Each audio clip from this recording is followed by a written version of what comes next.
15 अगस्त से पहले दिल्ली पुलिस को मिली बड़ी कामयाबी। आनंद विहार से 2000 जिंदा कारतूस किए बरामद।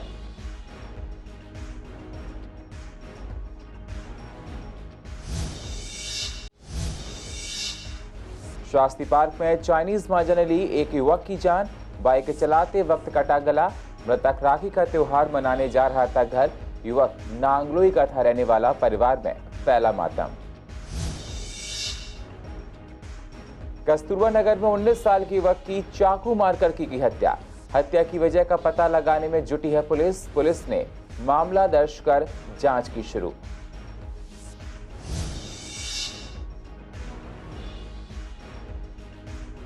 ऑपरेशन अंकुश के द्वारा पुलिस ने स्नैचर्स को पकड़ा।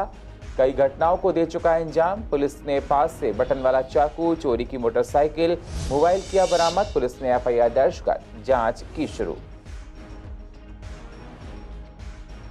और विवेक विहार में ताला तोड़कर चोरी की घटना को दिया गया अंजाम। सीसीटीवी में कैद हुई पूरी वारदात। पुलिस ने मामला दर्ज कर जांच की शुरू।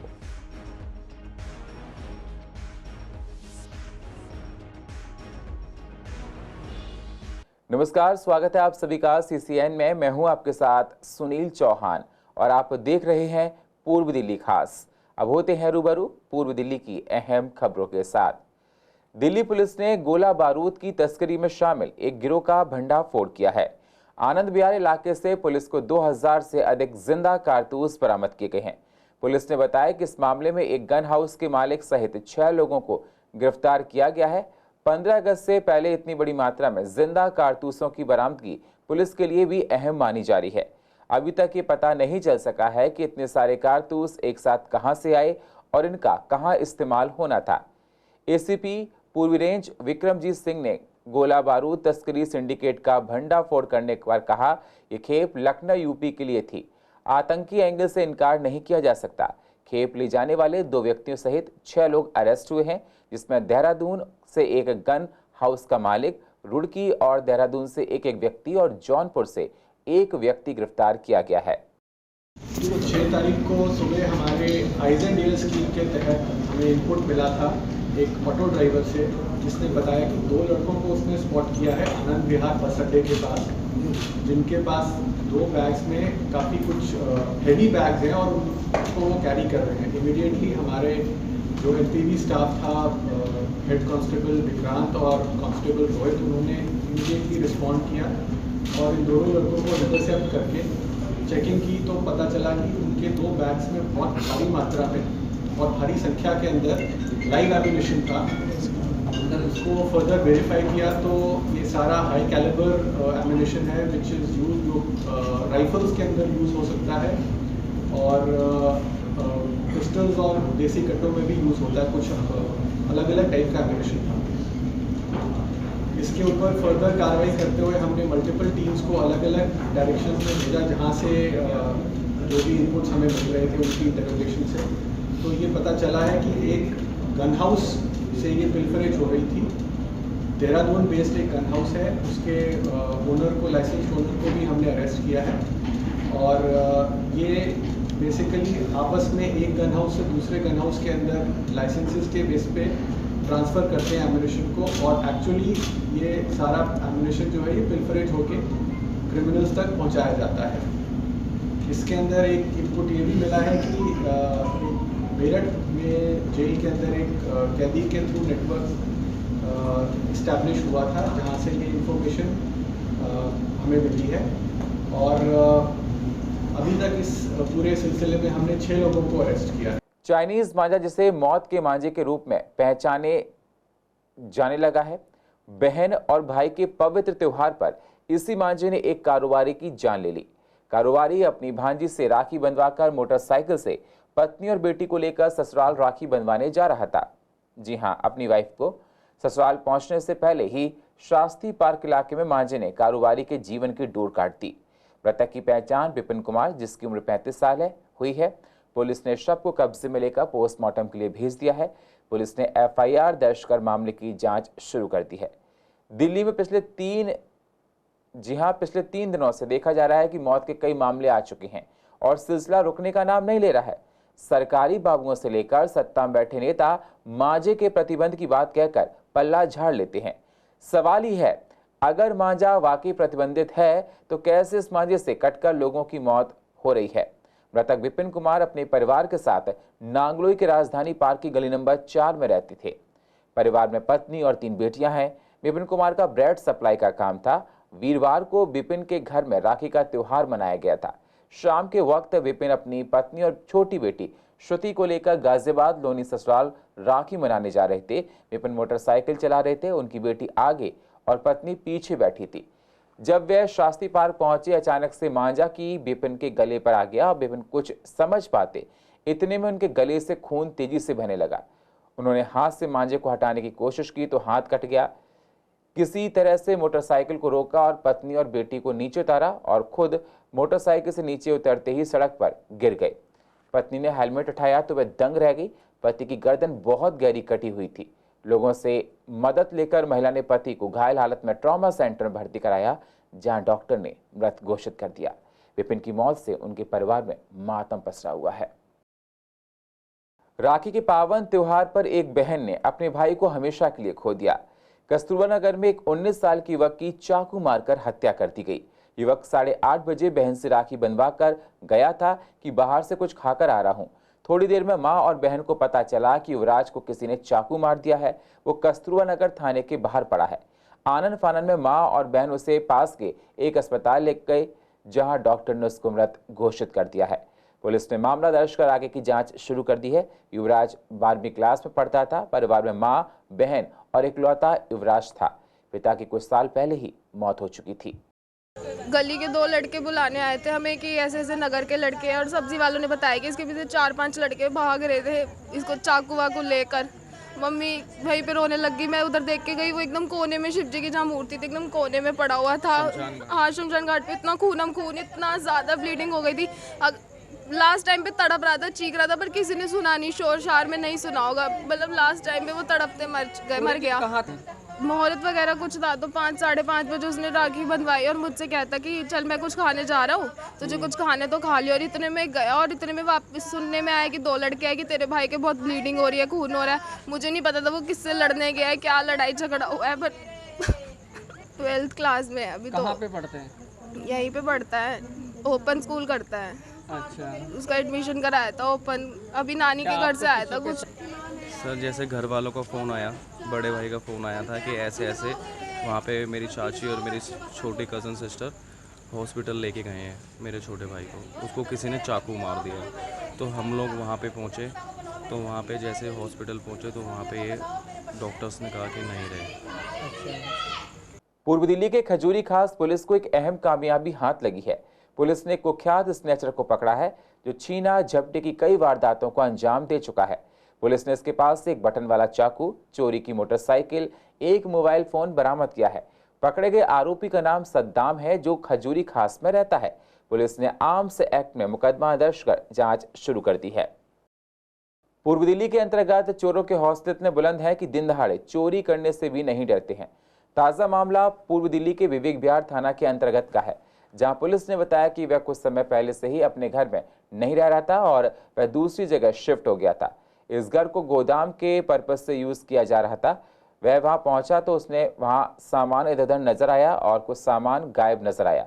पास के लगे सीसीटीवी कैमरे में देखा तो पता लगा कि घर का ताला टूटा हुआ है, कुछ सामान चोरी हो गया है।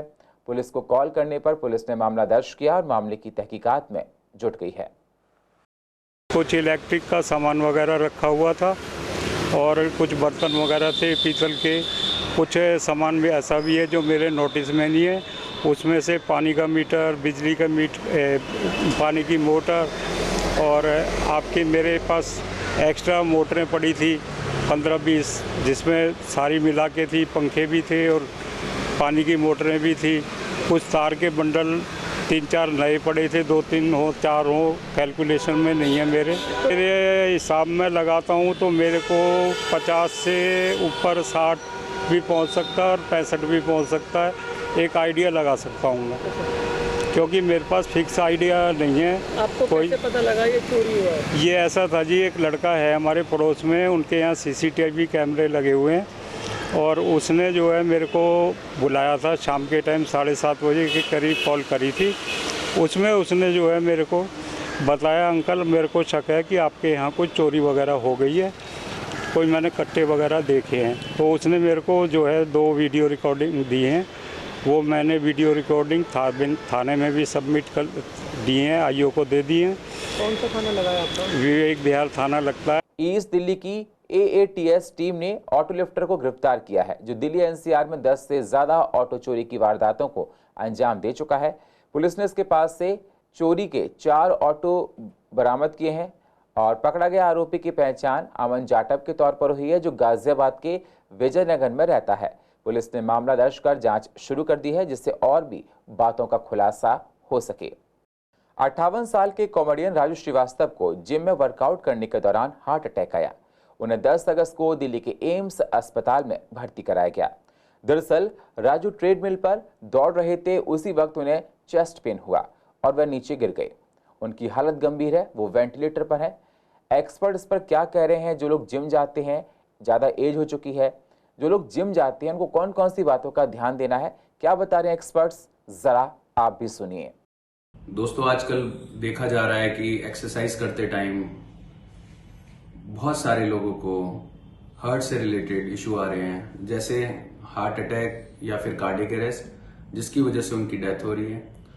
तो मैं आप सभी से रिक्वेस्ट करना चाहूंगा कि आप अपने बॉडी को पहले समझें और एज के अकॉर्डिंग अपना वर्कआउट चेंज करें। जैसे जैसे आपकी एज बढ़ती जा रही है, अपने वर्कआउट को भी चेंज करें। होता क्या है कि हम इंटेंस वर्कआउट करने के लिए और 1 घंटे में, आधे घंटे में बहुत ज्यादा अपने आप को एग्जॉस्ट कर लेते हैं, जिससे हमें लगता है कि शायद हमारा इससे बहुत जल्दी स्वेटिंग ज्यादा होगी और वेट लॉस अच्छे से होगा, बॉडी डिटॉक्स होगी, लेकिन ऐसा नहीं होता। इसके साथ हमें ध्यान रखना होता है अपने हार्ट का भी, क्योंकि जो हार्ट रेट है वो आपका लिमिट से अगर ज्यादा चला जाएगा वर्कआउट करते टाइम, तो आपकी जो वेसल्स है उसमें एकदम से ब्लॉकेज आएगी और उसके बाद आपको हार्ट अटैक या फिर कार्डियक अरेस्ट हो सकता है। तो अपनी एज के अकॉर्डिंग वर्कआउट को अपने ट्रेनर से डिजाइन कराएं और ट्रेनर के बारे में भी जानना बहुत जरूरी है। जब भी आप जिम जाते हैं, अपने आप से कुछ ना करें और ट्रेनर के बारे में भी जानें कि वो कितने क्वालिफाइड हैं और क्या उनको कितनी नॉलेज है। देखा यह जा रहा है कि जो कार्डियो एक्सरसाइजेज होती हैं वो इंटेंसली इतनी ज्यादा कर लेते हैं, जिसकी वजह से हार्ट रेट जो था उनका बहुत ज्यादा हो गया, बीपी उनका बहुत ज्यादा पहुंच गया, जिसकी वजह से उनको हार्ट अटैक या कार्डियक अरेस्ट आया। तो मैं यही आप सबसे कहना चाहूंगा कि आप कॉन्शियसली अपने बारे में भी जाने, अपने वर्कआउट के बारे में जाने, ट्रेनर के बारे में जाने और एक अच्छा अपने आप को वर्कआउट दे, जिससे आपकी अच्छी फिजिक, अच्छी पर्सनैलिटी। उत्तर पूर्व दिल्ली के सांसद मनोज तिवारी ने दिव्या काकरान को 5 लाख की सम्मान राशि दी है और इसी के साथ रक्षाबंधन के पावन पर्व पर भी दिव्या काकरान से राखी बंधवाई। वहीं दूसरी ओर आम आदमी पार्टी पर निशाना साधते हुए कहा कि किसी भी खिलाड़ी को इस तरीके से या किसी भी व्यक्ति को दिल्ली के होने या ना होने का उसे एहसास नहीं दिलाना चाहिए, जिससे कि उसके मन में को ठेस पहुंचे। दिव्या काकरान ने, आपको बता दें, 2022 बर्मिंघम में कुश्ती में कांस्य पदक जीतकर देश का मान बढ़ाया था। 2015 का वो समय मैं भूल नहीं सकता, जब मुझे मीडिया के थ्रू पता चला था कि दिल्ली की दिव्या ने एशियन चैंपियनशिप में गोल्ड जीता और मैं तुरंत पता किया। मैं सबसे पहले इसको किसी टीवी के चैनल पे ही संपर्क किया जब मीडिया के लोग दिखा रहे थे, और इस क्षेत्र का सांसद होने के नाते जो हमारी खुशी हुई, हमारे साथियों के द्वारा, हमारे क्षेत्र के नागरिकों के द्वारा, हम लोगों ने ये मन में प्रण किया कि दिव्या को प्रोत्साहित करने के लिए जितना कदम उठाना है हम उठाएंगे, क्योंकि हमारा विश्वास है कि प्रोत्साहन का एक कदम एक प्रतिभा को, एक खिलाड़ी को दुनिया का सर्वश्रेष्ठ खिलाड़ी बना सकता है। इसका प्रोत्साहन और किया जाए तो वो दिन दूर नहीं जब ये ओलंपिक में भी हम लोगों को गोल्ड भी दिला सकती है दिव्या, इतना हमें इस पर विश्वास है। पहले मेरा एशिया में गोल्ड मेडल आया था सब जूनियर में, उस दिन किसी भी बच्चे का गोल्ड नहीं आया था और लड़कियों में तो किसी का भी गोल्ड नहीं था, तो सिर्फ मेरा अकेले का गोल्ड मेडल आया था और मुझे इतनी बेहद खुशी हुई थी, बहुत ज़्यादा। पहले तो ये कि देश को रिप्रेजेंट किया और गोल्ड मेडल आया, और फिर दूसरा ये कि घर की हालत इतनी बेकारी थी उस दिन मुझे ज़्यादा खुशी इसकी नहीं हुई थी कि मेरा गोल्ड मेडल आया, ज़्यादा खुशी इस चीज़ की हुई जो मेरी माँ ने मंगलसूत्र गिरवी रखा था आज मैं वो छुड़ा पाऊँगी। पर लेकिन घर आके ऐसा हुआ कि कोई भी नहीं आया हमारे घर पे, ना मुझे कहीं से फ़ोन आया कि हम आपको प्रोत्साहन करना चाहते हैं, कुछ करना चाहते हैं। तो उस दिन मेरा दिल बहुत ज़्यादा दुखा। तो टीवी चैनल पे मैं बैठी थी तो सर ने वो खबर सुनी और सर ने तभी के तभी जिस टीवी चैनल पर बैठी थी वहीं सर तभी के तभी लाइव आए और सर ने कहा हम आपके घर आएंगे और आपको प्रोत्साहन देंगे। तब भी मैं सच बताऊँ तब भी मुझे इतना यकीन नहीं हुआ था। मैंने कहा कि बोलते सब है पर लेकिन करता कोई नहीं है। सर बल्कि मैं नहीं थी उस टाइम पे, मैं लखनऊ में प्रैक्टिस कर रही थी। सर ने मेरा इंतज़ार नहीं किया, मेरे घर पे आए और मेरी माताजी के हाथ में 3 लाख का चेक दे के गए। तो उस दिन मुझे बेहद खुशी हुई थी। मैंने कहा कि चलो मैंने जो मेहनत करी, मेरे माता पिता ने जो इतनी मेहनत करी, आज मुझे उसका नतीजा मिला, तो उस चीज़ की मुझे बेहद खुशी है। और आज फिर ऐसा ही हुआ। आज रात से मैं इतनी डिप्रेशन में हूँ, इतनी परेशान हूँ। मेरे पास पता नहीं तरह तरह के मैसेज आ रहे हैं कि आपको 10,000 रुपये तब दिए थे, 10,000 रुपये, 10,000 तो 2 दिन का खर्चा भी नहीं होता पहलवान का, जो वो इस तरह से मुझे डिमोटिवेट किया जा रहा है। जो बच्चा हरियाणा में रहता है पर लेकिन वो लड़ता दिल्ली से है तो उसको हरियाणा भी प्रोत्साहन देती है और दिल्ली भी उसको प्रोत्साहन देती है, तो वो हक मुझे क्यों नहीं मिल रहा, वो मुझे क्यों मांगना पड़ रहा है? बल्कि मेरे से तो सबूत मांगे जा रहे हैं मैंने ऐसी क्या गलती कर दी है। और पता नहीं कैसे कैसे कि मैंने बीजेपी का वो चुनाव में गई हूँ मैं, या फिर उसके एक खिलाड़ी किसी से भी मिल सकता है। और जो मुझे प्रोत्साहन दे रहा है, जो मुझे आगे लेके जा रहा है, मेरी घर की स्थिति कोई नहीं देख रहा, सिर्फ सर ने देखी, तो मैं हाँ इनके साथ खड़ी हूँ। जो देश को आगे लेके जाएगा, जो खिलाड़ियों के बारे में सोचेगा, मैं उसके साथ हूँ। आज़ादी के अमृत महोत्सव को देखते हुए पूर्व दिल्ली में जगह जगह तिरंगा रैली निकाली जा रही है। युवाओं में भरपूर जोश देखा जा रहा है, जिस दौरान शादरा जिला के डीसीपी आर सत्य सुंदरम ने भी मौके पर मौजूद रहे। लोगों ने हाथों में तिरंगा, बाइक पर तिरंगा लेकर भारत माता जय के नारे लगाए और सभी लोगों ने भारी संख्या में इस तिरंगा रैली में हिस्सा लिया है। जो आज़ाद की अमृत महोत्सव का जो सेलिब्रेशन चल रहा है 75वें साल स्वतंत्रता दिवस, उसमें दिल्ली पुलिस की तरफ से आज हम आदरणीय कमिश्नर ऑफ पुलिस उन्होंने न्यू दिल्ली डिस्ट्रिक्ट में, पूरा डिस्ट्रिक्ट में भी आज एक तिरंगा रैली इन्होंने इनाग्रेट किए हैं, फ्लैग ऑफ किए हैं। उसी सिलसिले में हम हर डिस्ट्रिक्ट में भी हमने कराया। आज कम से कम 75 जो गाड़ियां हैं, एमपीवी, मोटरसाइकिल, स्कूटी, महिला स्टाफ भी हैं, मिलकर हमने एक 40 किलोमीटर का तिरंगा रैली हमने की है। बीच बीच में जो पब्लिक की तरफ से भी इन्होंने जो फूल वगैरह इन्होंने तो रैली के ऊपर जब जा रहे थे रास्ते में काफ़ी इन्होंने वेलकम की। हाउ द जोश वॉज हाई, जो फोर्स का जोश तो हाई होना चाहिए। Today also it was very high. बहुत अच्छा लगा, बहुत बढ़िया लगा हमें। करेंगे ऐसे ही करेंगे जैसे अब, बहुत अच्छा लगा। चाहेंगे ये हमारे देश का ध्वज, मतलब राष्ट्रीय ध्वज है और इसी तरीके से हर साल फहराना चाहिए। और जैसा डीसीपी सर ने हमारे साथ मार्च निकाला है, हमें बहुत अच्छा लगा, उनसे हमें बहुत हौसला मिला है। सीएम अरविंद केजरीवाल ने गुरुवार को डिजिटल प्रेस कॉन्फ्रेंस करते हुए बीजेपी शासित केंद्र सरकार पर आरोप लगाते हुए कहा कि पिछले कुछ दिनों से जिस तरह से जनता को निःशुल्क में मिलने वाली सुविधा का विरोध किया जा रहा है, जबरदस्त तरीके से विरोध किया जा रहा है।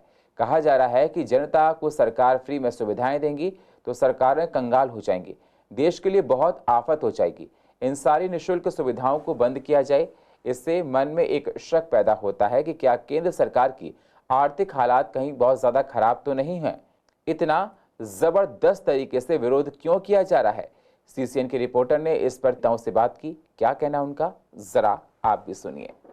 दिल्ली के मुख्यमंत्री केजरीवाल लगातार टीवी पे आके जनता को भ्रमित कर रहे हैं। शिक्षा हो गया, स्वास्थ्य हो गया, राशन हो गया, ये ऐसी चीजें जो 75 साल से, आज़ादी के 75 साल से जनता, जो गरीब जनता है, जो गरीबी रेखा से नीचे है, उन सबको दिया जा रहा है। और देश के अंदर जब अटल बिहारी वाजपेयी जी की सरकार थी तब शिक्षा का अधिकार करके कि प्रत्येक नागरिक को शिक्षा पाने का अधिकार है और सरकारें जो है वेलफेयर स्टेट्स हैं उन्हें देना चाहिए। लेकिन केजरीवाल जी लगातार भ्रमित कर रहे हैं कि शिक्षा रेवड़ी है। मैं कहना चाहता हूं कि ये जो बेसिक चीज़ें हैं जनता को स्वावलंबन करना चाहिए, गरीब व्यक्ति को सरकारी योजनाओं का फायदा पहुंचना चाहिए और उनका हमें सामाजिक स्तर ऊपर करना चाहिए। लेकिन केजरीवाल जी क्या कर रहे हैं, जो अमीर है उन्हें भी क्योंकि चुनावी फायदा है उसके लिए वो 200 यूनिट बिजली दे रहे हैं, उन्हें पानी दे रहे हैं। अरे पानी नेचुरल रिसोर्स है जो आने वाली जो हमारी पीढ़ी है उनके लिए हमें प्रिजर्व करना है, लेकिन 20,000 लीटर पानी देके जनता को पानी बर्बाद करने के लिए उकसा रहे हैं। क्या ये नीति ठीक है? उन्होंने कहा है कि केंद्र सरकार मोदी जी जो अपने साथियों को 10 लाख करोड़ का लोन माफ़ करते हैं, ये क्या है? फ्री रेवड़ीज तो इसे कहते हैं। अगर आम आदमी पार्टी या देश की कोई और पार्टी हमारे देश के गरीबों के लिए फ्री शिक्षा, फ्री स्वास्थ्य, फ्री बिजली, फ्री पानी, फ्री राशन और पेंशन का इंतजाम करती है, ये गरीबों की सहायता करने के लोकहित जन कल्याण के कार्यक्रम हैं। इनको रेवड़ियाँ कहना गलत है। हम घोषणाएं करते हैं कि हम बिजली फ्री करेंगे, हम लोगों की शिक्षा फ्री करेंगे, हम स्वास्थ्य फ्री देंगे, तो ये जनहित जन कल्याण के कार्यक्रम हैं जो हमारे देश में भी नहीं और विदेशों में भी इस प्रकार के कार्यक्रम किए जाते हैं, उनकी सरकार के द्वारा किए जाते हैं। तो इनको रेवड़ी कहना बिल्कुल गलत है। और पूर्व दिल्ली की अधिक जानकारी के लिए आप यूट्यूब पर जाकर CCN लाइव को सब्सक्राइब करें और फ्रेश अपडेट लेते रहें। और फिलहाल पूर्व दिल्ली खास में इतना ही। बाकी खबरों के लिए आप बने रहिए CCN के साथ। तब तक के लिए नमस्कार।